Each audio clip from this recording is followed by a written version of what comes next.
बिस्मिल्लाहिर्रहमानिर्रहीम। अल्लाहुम्मा सल्लि अला सय्यदना मुहम्मदिन व अला आलिहि वसल्लम।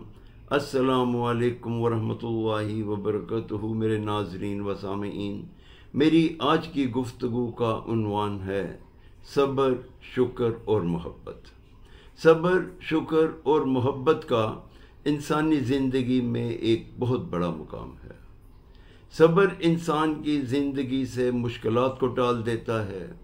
शुक्र इंसान की ज़िंदगी में नेमतों की बारिश कर देता है और मोहब्बत वैसे ही खुशियों का ख़जाना है। अल्लाह रब्बुल इज़्ज़त कुरान मजीद में फरमाते हैं, इन्नल्लाह मा साबिरीन, अल्लाह ताला सब्र करने वालों के साथ है।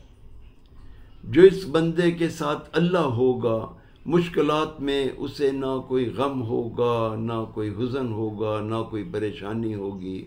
और जब अल्लाह ताला ने ये वादा कर लिया कि अल्लाह ताला सब्र करने वालों के साथ है, तो अल्लाह ताला उसकी तमाम परेशानियों को दूर फरमा देते हैं।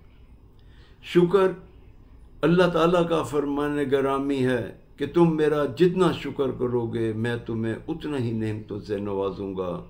हमें ये चाहिए कि हम चलते फिरते अल्लाह ताला की नेमतों का शुक्र अदा करते रहें और उन नेमतों के अंबार अपने लिए हासिल करते रहें। अल्लाह ताला फरमाते हैं कि तुम मेरा जितना शुक्र अदा करोगे मैं तुम्हें उतना ही नवाजूंगा। और मोहब्बत तो वैसे ही खुशियों का ख़जाना है। जिसकी ज़िंदगी में मोहब्बत आ जाए उसकी ज़िंदगी आसान हो जाती है। मोहब्बत दो तरह की है, मोहब्बत हकीकी भी है और मोहब्बत मजाजी भी है। जो अल्लाह की मोहब्बत में गुम हो गया, उसके रसूल की मोहब्बत में गुम हो गया, उसने दुनिया और आखिरत दोनों की फलाह पा ली। और ज़िंदगी में रहने के लिए अगर मजाजी मोहब्बत भी किसी ने कर ली तो उसकी ज़िंदगी में भी खुशियों के अंबार लग गए। अल्लाह ताला सब्र, शुक्र और मोहब्बत हर बंदे की ज़िंदगी में शामिल कर दे। आमीन या रब्बुल आलमीन। अस्सलामु अलैकुम वरहमतुल्लाहि वबरकातुहू।